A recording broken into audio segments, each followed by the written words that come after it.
ഏഷ്യാകപ്പിൽ India-Pak പോരാട്ടം നാളെ. Pahalgam ആക്രമണത്തോടെ India-Pak ബന്ധം കൂടുതൽ വഷളായതിന് പിന്നാലെ നടക്കുന്ന ആദ്യ മത്സരമാണിത്. മുൻകരുതൽ നടപടികളുടെ ഭാഗമായി സ്റ്റേഡിയത്തിൽ സുരക്ഷ കൂടുതൽ കർശനമാക്കി. സെൽഫി സ്റ്റിക്ക് മുതൽ കൊടികൾക്ക് വരെ വിലക്കേർപ്പെടുത്തി.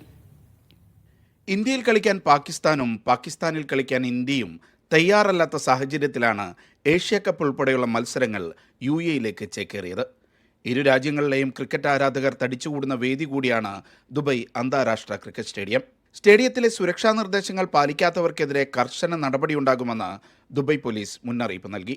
സ്റ്റേഡിയത്തിലേക്ക് കൊണ്ടുവരാൻ വിലക്കുള്ള വസ്തുക്കളുടെ പട്ടികയും പുറത്തിറക്കി. റിമോട്ട് നിയന്ത്രിത ഉപകരണങ്ങൾ, മൃഗങ്ങൾ, വിഷപദാർത്ഥങ്ങൾ, പവർ ബാങ്ക്, പടക്കം, ലേസർ പോയിന്റർ, ഗ്ലാസ് വസ്തുക്കൾ, സെൽഫി സ്റ്റിക്ക്, മോണോപോഡ്, കുട, മൂർച്ചയുള്ള ഉപകരണങ്ങൾ, പുറത്തുനിന്നുള്ള ഭക്ഷണപാനീയങ്ങൾ, കൊടികൾ, ബാനറുകൾ എന്നിവയ്ക്കെല്ലാം വിലക്കുണ്ട്.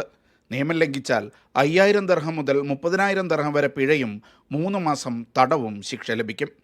Media 1, Dubai.